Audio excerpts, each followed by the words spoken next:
बिस्मिल्लाहिर्रहमानिर्रहीम। अस्सलाम वालेकुम व्यूअर्स, वेलकम इन फ्रेशर। आज की मेरी वीडियो ख़ासकर उन माँओं के लिए है जो कि अपने बच्चों को दूध फीडर में बोतल में पिलाती हैं। और अगर बिल्कुल आपने थंबनेल में बिल्कुल ठीक पढ़ा है कि बस ये एक काम आप अपने बच्चे की दूध की बोतल के साथ कर लें तो आपके बच्चे की दूध की जो है ना, आपका बच्चा कभी बीमार नहीं होगा फीडर की वजह से। जैसे कि हम जो माएँ हैं फीडरों में दूध पिलाती हैं तो फीडर्स को साफ़ रखना, उसको हाइजीनिक रखना एक बहुत बड़ा मसला होता है। जितना भी उसे साफ़ रख सकें, लेकिन बोतल की ये हालत तो हो ही जाती है इस तरह उसमें। और जितनी भी एक्सपेंसिव हम लोग फीडर्स खरीदें, बोतलें खरीदें, तो भी हमारे जो फीडर्स हैं वो ख़राब हो ही जाते हैं। तो आज मैं आपको इसकी क्लीनिंग की एक ऐसा हैक बताऊँगी, अगर आपने इस तरह से अपने बच्चों की बोतलें साफ़ रखी तो आपका बच्चा फीडर की वज़ह से कभी बीमार नहीं होगा और आपकी वो जो फीडर्स हैं वो लॉन्ग लास्टिंग चलेंगे, यानी कि अपनी जो मियाद है वो पूरी करेंगे। लेकिन जिस तरह जब हम बच्चों को दूध पिलाते हैं तो फीडर्स में इस तरह से एक तह सी दूध की जम जाती है, जिसे कि हमें महँगे ब्रशेज़ से साफ़ करना पड़ता है। महँगे-महँगे ब्रशेज़, क्लीनिंग टैबलेट्स और इनके मुख्तलिफ़ किस्म के हम लोग जो हैं वो लिक्विड्स यूज़ करते हैं वॉशिंग के लिए, तो क्लीनिंग के लिए, जिसकी स्मेल भी फीडर्स से नहीं जाती है। तो आपको मैं आज एक इतना आसान तरीका है और एक ऐसी टिप बताऊँगी कि आपके बच्चों की बोतल ना सिर्फ़ नए जैसी रहेगी, हमेशा साफ़-सुथरी रहेगी और वो ख़राब भी जल्दी नहीं होगी, उसकी निपल्स भी लॉन्ग लास्टिंग चलेंगी।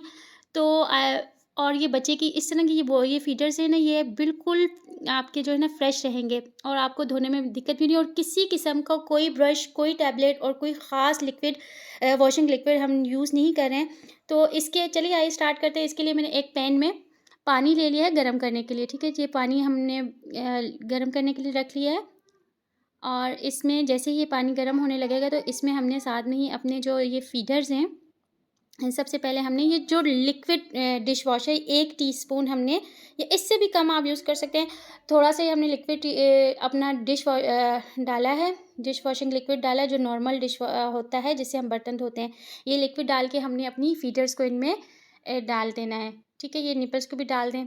तो आप देखिएगा कि इतने मज़े से ये और इतने आराम से ये साफ़ होते हैं कि आपको इनके ऊपर स्पेशली कोई ब्रश यूज़ करने की ज़रूरत नहीं पड़ती और कुछ नहीं करें, क्योंकि एक्चुअली ब्रशेज़ और स्क्रबर्स और स्पंजेस यूज़ ही नहीं करने चाहिए। स्पंज तो मैं बिल्कुल स्पंज बच्चे की फीडर्स पे तो बिल्कुल भी नहीं यूज़, चाहे उसका अलग ही स्पंज रख लें, लेकिन स्पंज में बैक्टीरिया की ग्रोथ, जैसे ही उसमें पानी लगता है तो उसमें बैक्टीरिया की ग्रोथ होना शुरू हो जाती है। और बच्चों का इंटेस्टाइन इतना सेंसिटिव उनका उनका गट होता है बच्चे का, कि वो फ़ौरन उन बैक्टीरिया से करता है और उन्हें वॉमिटिंग शुरू हो जाती है। तो स्पंजेस तो बिल्कुल भी नहीं यूज़ करने चाहिए, और ब्रशेज़ और स्क्रब्स के मैं इसलिए ख़िलाफ़ हूँ कि वो बच्चे की जो दूध की फीडर होता है, चाहे वो कांच का ही फीडर क्यों ना हो, तो उसके ऊपर स्क्रैच बनना है। आप किसी चीज़ के ऊपर स्क्रब्स ये करके देख लें, यानी कि वो जो स्कॉच ब्राइट होता है वो, या फिर ब्रश करके लगता है तो उसके ऊपर हमें नज़र नहीं आता, लेकिन उसके ऊपर स्क्रैचेस आ जाते हैं, और वो स्क्रैच जो होते हैं वो हमारे बैक्टीरिया की अफ़ज़ाइश की जगह, बैक्टीरिया और जो वायरसेस हैं उनकी जो वो अमाजगाह बन जाते हैं। जितना भी हम लोग साफ़ कर रहे हैं, लेकिन वो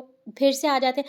तो अगर अपने बच्चे की बोतल को नया जैसा रखना है और उसको लॉन्ग लास्टिंग रखना है, और आप चाहती हैं कि आपका बच्चा फीडर की वज़ह से बीमार ना हो, तो आपने अपने बच्चे के फीडर के ऊपर बिल्कुल कोई ब्रश यूज़ नहीं करना है, कोई स्पंज नहीं यूज़ करना और कोई स्क्रब नहीं यूज़ करना। तो फिर साफ़ कैसे करना है? तो जी बिल्कुल आपने इसी तरह अपने बच्चे की बोतल को साफ़ करना है। थोड़ा-सा वॉशिंग लिक्विड डालना है, उसको बस 1 बॉयल देना है, ज़्यादा नहीं। और अपने सिंक में हम ये देखें, मैं ये गरम-गरम जो है ना इसको डाल रही हूँ, और इस ट्रिक का एक फ़ायदा ये है कि आपकी जो सिंक है कभी क्लॉग नहीं होगा।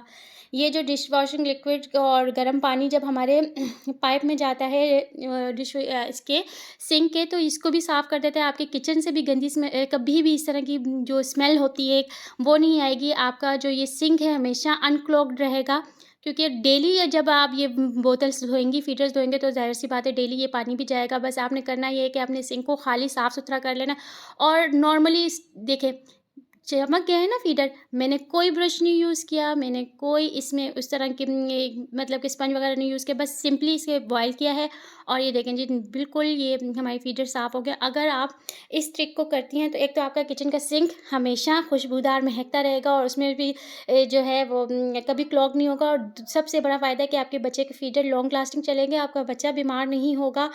और ये देखें फीडर कितने अच्छे से चमक गए हैं, साफ़-सुथरे हो गए। आपको कोई महँगी क्लीनिंग टैबलेट्स नहीं यूज़ करनी है। अब इसे सिंपली आपने ड्राई कर लेना है, और ये आपके बच्चे फीडर्स बिल्कुल साफ़-सुथरे हो गए हैं। तो अगर आप कोई एक्स्ट्रा प्रिकॉशन डालती हैं तो इसको एक दफ़ा और गर्म पानी में से बॉइलिंग वाटर में से सिर्फ़ डिप करके निकाल के दोबारा कर लें। तो मिलते हैं अपनी नेक्स्ट वीडियो में, तब तक के लिए इजाज़त दीजिए। अल्लाह हाफ़िज़।